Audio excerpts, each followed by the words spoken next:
Hey, what's going on, guys? It's Aston Edmonds with Health and Wellness, and we're switching things up. So if you guys watched my last video where I was bench pressing, I've switched my form up a little bit since then. I got, a comment pointing out that my bottom wasn't on the bench, and with the form that I was doing, sometimes I could get on the bench, other times it would hover about an inch and a half off. And also my feet were tucked way back underneath my shoulders. I was doing an extreme arch, and I decided I would go ahead and try to fix that and bench in a more normal, although I still have a pretty big arch, but in a more normal way, or a more IPF approved way. So if I do ever want to compete in a powerlifting meet, I won't be red lighted or anything. So the changes I made were, obviously I made sure that my bottom is planted on the bench at all times. Although I am having a little bit of trouble, especially that first set. It came up, once or twice slightly, but I'm doing a much better job of keeping it on the bench. The second change was that I made sure that my feet were flat on the ground.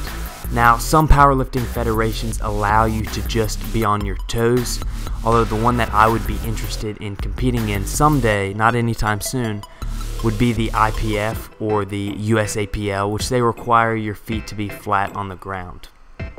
So just by looking at it, the form doesn't really look too much different. I mean, I still have a big arch, but it feels totally different. I feel like I'm having to relearn how to bench press, just because those slight changes, in where my feet are positioned, it just kind of changes the weight distribution and the whole mechanics of the lift. So I'm using less weight than I did on the previous week. I did 215 for 5 pause last week. I'm using 205 for the first set. I got 5, and the second 2 sets I just got 4. I may have been able to grind out a last one, but I didn't have a spotter, so I decided not to risk it. But the weight didn't feel heavy, it just felt awkward. I just am not used to the new technique. And the second thing that I changed for this week was my overall upper body programming. So I was doing 3 upper body days per week with different rep schemes, one day being strength work for push, and then hypertrophy for pulling, and then one day just for high reps. I went ahead and changed it to pull, push, legs, with the legs, of course, being the Johnny Candido lower body progression. And so this is my first push day, which is the strength oriented push day, where I'm doing the lower reps, a little less overall volume. And the reason I went to this, or I switched to this, was because I did this previously in the past and got good results from it.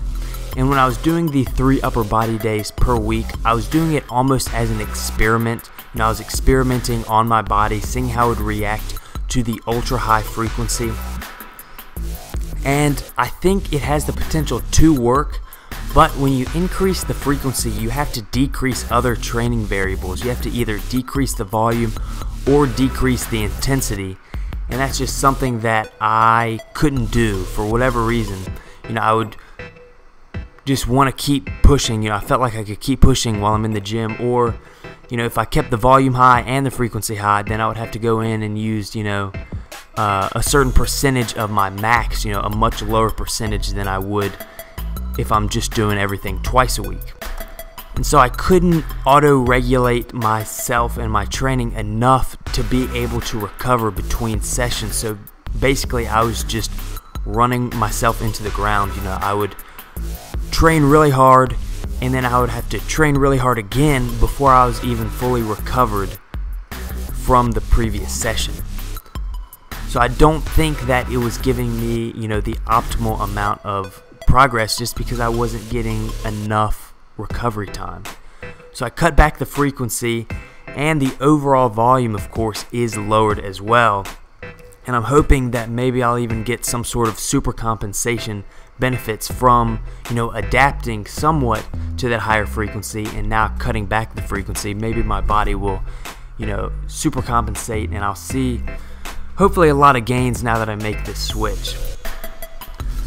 Alright, a quick tip for these overhead tricep extensions, because I see a lot of people having trouble getting these started or getting into the proper position. And that's because a lot of people leave the cable setting all the way down on the floor, so then they have to like squat the weight up or they have to twist and jerk, and it just won't allow you to use, you know, your maximum capacity on your triceps because it's so hard to get into the position. So really all you have to do is just move the, you know, cable position up to just slightly below the bottom portion of the extension. So all you have to do is just grab it and then just stand up like and move it an inch, and then you're in the right position.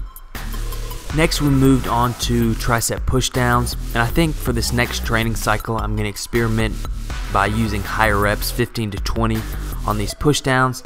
And the reason is I don't really see a point of doing lower reps. You know, we overloaded them quite enough with close grip bench and regular bench for that matter.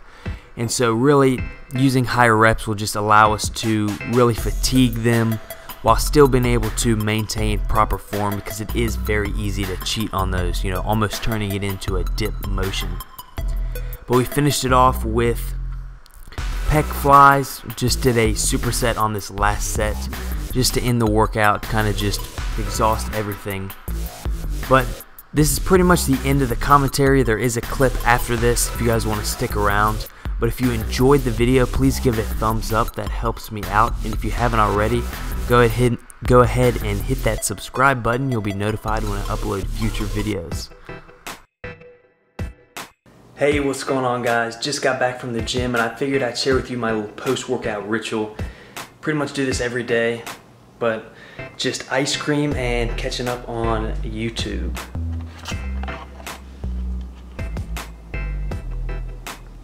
That's pretty much the end of the video.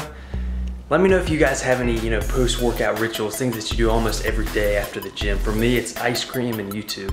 So let me know in the comments section, but thanks for watching, and until next time, have a great day.